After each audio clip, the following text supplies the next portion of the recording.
Hi friends, welcome to my channel ನನಕಣ ಟ್ರಾವೆಲರ್ಗೆ ಒಂದು ಸೆಕೆಂಡ್ ವೆಲ್ಕಮ್. ನಾವಿವತ್ತು ಕಮಂಡಲ ಗಣಪತಿ ಹೋಗ್ತಾಯಿದ್ದೀವಿ. ಈ ಕಮಂಡಲ ಗಣಪತಿ ಬಂದು ನಿಮಗೆ ಆಲ್ಮೋಸ್ಟು ಕೊಪ್ಪದಿಂದ ಒಂದು 4-5 ಕಿಲೋಮೀಟ್ರ್ ಆಗುತ್ತೆ.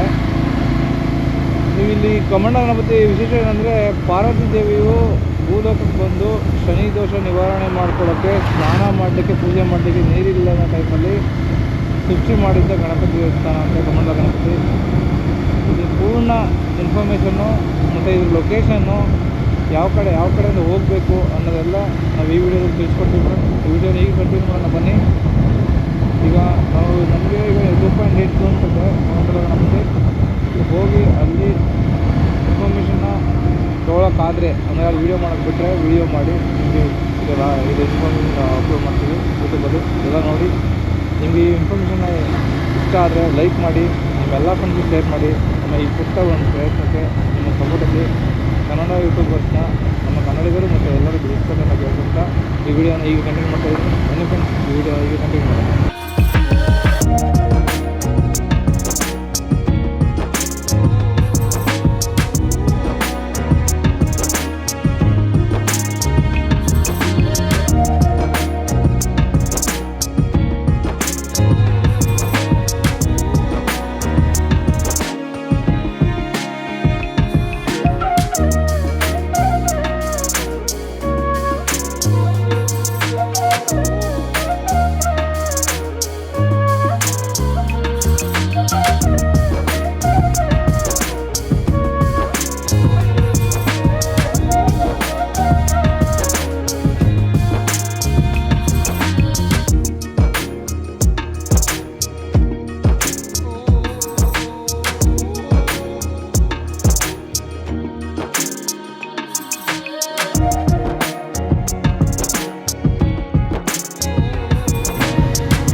ನಿಮ್ಮ ಹೆಸರು? ನನ್ನ ಹೆಸರು ವೆಂಕಟಕೃಷ್ಣ ಜೋಯಿಸರು ಅಂತ. ಈ ಕ್ಷೇತ್ರದ ಮಹಿಮೆ ಅಂತ ಹೇಳಿದರೆ, ಹಿಂದೆ ಕೈಲಾಸದಲ್ಲಿ ಪಾರ್ವತಿ ಅಮ್ಮನವರಿಗೆ ಈ ಶನಿದೇವರ ಕಾಟ ಶುರುವಾಗುತ್ತಂತೆ. ಆಗ ದೇವತೆಗಳೆಲ್ಲ ಸೇರಿ ಅವರಿಗೊಂದು ಸಲಹೆ ಕೊಡ್ತಾರೆ. ಏನಂದರೆ, ನೀನು ಭೂಲೋಕಕ್ಕೆ ಹೋಗಿಬಿಟ್ಟು ಆ ಶನೀಶ್ವರನ ಕೂಡ ತಪಸ್ಸು ಮಾಡಿ ಅವನಿಂದ ಒಂದು ವರ ತಗೊಂಬ. ನಾನು ನಿನಗೆ ಯಾವುದೇ ರೀತಿ ಬಾಧೆಗಳನ್ನು ಕೊಡೋದಿಲ್ಲ ಅಂತೇಳಿ ಒಂದು ವರ ತಗೊಂಬ. ಇಲ್ಲೇನೇ ಇದ್ದರೆ ಅವನು ಬಾಧಕಗಳನ್ನು ಸಹಿಸೋದು ಭಾಳ ಖರ್ಚಾಗ್ತದೆ ಅಂತ ಹೇಳ್ತಾರೆ. ಆಗ ಅವಳು ಹಾಗೆ ಜಾಗ ಹುಡುಕ್ತಾ ಬರ್ತಾಳೆ, ಎಲ್ಲಿ ಒಳ್ಳೆ ಜಾಗ ಅಂತ ಹೇಳಿ. ಇಲ್ಲಿನ ಮುಂದೆ ಹೋಗಬೇಕು, ಒಂದು 14 ಕಿಲೋಮೀಟ್ರು ಮೃಗವಧೆ ಅಂತ ಒಂದು ಕ್ಷೇತ್ರ. ಮೃಗವಧೆ ಅಂತ ಹೇಳಿದರೆ, ರಾಮಾಯಣ ಕಾಲದಲ್ಲೇ ರಾಮ ಮಾರೀಚ ರಾಕ್ಷಸನನ್ನು ಸಂಹಾರ ಮಾಡಿದಂಥ ಸ್ಥಳ. ಅಲ್ಲಿ ತಪಸ್ಸು ಕೂಡೋಕ್ಕೆ ತೀರ್ಮಾನ ಮಾಡ್ತಾಳೆ. ಹಾಗೆಯೇ ತಪಸ್ಸಿಗೆ ಯಾವುದೇ ರೀತಿ ವಿಘ್ನಗಳು ಬರಬಾರ್ದು, ಆದಷ್ಟು ಬೇಗ ಒಳ್ಳೆಯ ರೀತಿಯನ್ನು ಆಗಬೇಕು. ಅದಕ್ಕೋಸ್ಕರ ಒಂದು ಗಣಪತಿಯ ಪೂಜೆ ಮಾಡಬೇಕು, ಎಲ್ಲಿ ಮಾಡ್ಬೋದು, ಎಲ್ಲಿ ಒಳ್ಳೆ ಜಾಗ ಉಂಟು ಅಂತ ಆಲೋಚನೆ ಮಾಡ್ತಾಳೆ. ಆಗ ಅವಳ ಜ್ಞಾನಕ್ಕೆ ಹೊಳೆಯುತ್ತೆ, ಹತ್ತಿರದಲ್ಲಿ ವಸಿಷ್ಠ ಮಹರ್ಷಿಗಳ ಆಶ್ರಮದ ಅಲ್ಲಿಗೆ ಹೋಗ್ಬೋದು. ಅವಳು ಇಲ್ಲಿ ಬರ್ತಾಳೆ ಗಣಪತಿ ಪೂಜೆಗಾಗಿ. ಇದು ವಸಿಷ್ಠ ಮಹರ್ಷಿಗಳ ಆಶ್ರಮ. ಆಗ ಇಲ್ಲಿ ಬಂದಾಗ ಆ ತಾಯಿಗೆ ಸ್ನಾನಕ್ಕೆ ಅನುಕೂಲ ಆಗಲಿ ಅಂತ ಹೇಳಿಬಿಟ್ಟು ಬ್ರಹ್ಮದೇವರು ಬಂದು ಅವ್ರ ಕೈಯಲ್ಲಿರೋ ಕಮಂಡಲದಿಂದ ಸ್ವಲ್ಪ ತೀರ್ಥ ಭೂಮಿ ಮೇಲೆ ಹಾಕ್ತಾರೆ. ಆಗ ಈ ನದಿ ಉಗಮ ಆಗ್ತದೆ. ಇದಕ್ಕೆ ಬ್ರಾಹ್ಮಿ ನದಿ ಅಂತ ಹೆಸರು. ಬ್ರಹ್ಮ ನಿರ್ಮಾಣ ಮಾಡಿಕೊಟ್ಟಿರುವಂಥದ್ದು ಬ್ರಾಹ್ಮಿ ನದಿ. ಬ್ರಹ್ಮನ ಕಮಂಡಲ ತೀರ್ಥದ ಬುಡದಲ್ಲಿದ್ದರಿಂದ ಇದಕ್ಕೆ ಕಮಂಡಲ ಗಣಪತಿ ಅಂತ ಹೆಸರು ಬಂದಿದೆ. ಹಾಗೆಯೇ ಆ ತಾಯಿಯಲ್ಲಿ ಸ್ನಾನ ಮಾಡಿ ಗಣಪತಿಯನ್ನು ಪೂಜೆ ಮಾಡಿ ಅಲ್ಲಿ ಹೋಗಿ ಶನಿದೇವರನ್ನು ಕುರಿತು ತಪಸ್ಸು ಮಾಡಿ ಅವನಿಂದ ವರ ತಗೊಂಡ್ಬಿಟ್ಟು ಕೈಲಾಸಕ್ಕೆ ಹೋಗ್ತಾರೆ. ಈಗ ಇಲ್ಲಿಯ ವಿಶೇಷ, ಬೆಳಿಗ್ಗೆ 10 ಗಂಟೆ ಒಳಗೆ ಆ ಕೊಳದಲ್ಲಿ ಸ್ನಾನ ಮಾಡಿದರೆ ಶನಿ ಬಾಧಕಗಳೆಲ್ಲ ಕಡಿಮೆ ಆಗ್ತದೆ. ಹಾಗೆಯೇ ಅಲ್ಲಿ ತೀರ್ಥ ಹಿಡ್ಕೊಂಡೋಗಿ 21 ದಿನ ಓದುವ ಮಕ್ಕಳಿಗೆ ಕೊಟ್ಟರೆ ಬುದ್ಧಿ ಚುರುಕಾಗ್ತದೆ. ಇದೆರಡೂ ಇಲ್ಲಿದು ವಿಶೇಷಗಳು. ಮತ್ತು 12 ಗಂಟೆವರೆಗೆ ಮಾತ್ರ ಪೂಜೆ. 12 ಗಂಟೆ ನಂತರ ಸೂರ್ಯ ಪಶ್ಚಿಮಕ್ಕೆ ತಿರುಗಿದ ಮೇಲೆ ಮತ್ತೆ ಶನಿದೇವರು ಬೆನ್ನು ಹಿಡಿತಾನೆ. ಹಾಗಾಗಿ 12 ಗಂಟೆ ನಂತರ ಪೂಜೆ ಇಲ್ಲ.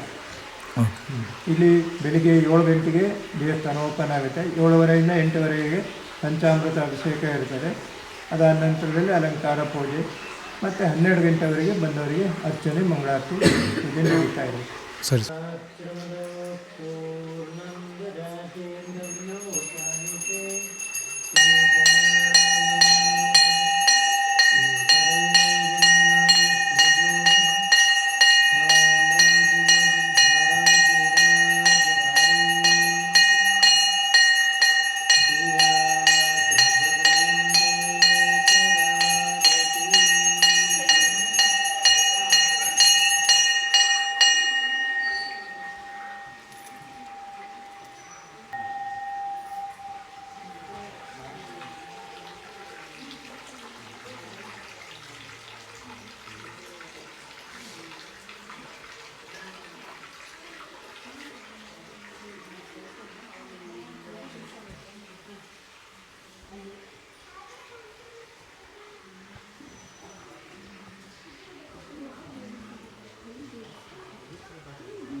ಇದು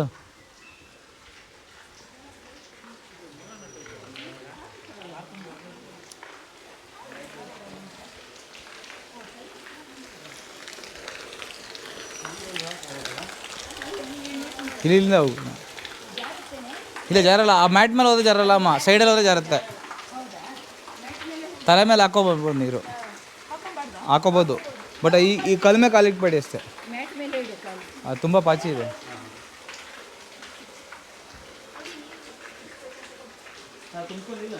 ಹೇಳಿದ್ರೆ 21 ಡೇಸ್ ಏನೋ ಕೊಡಿಸ್ಬೇಕಂತ.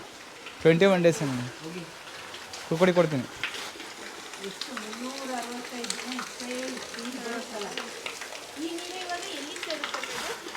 ಬ್ರಾಹ್ಮಿ ನದಿ.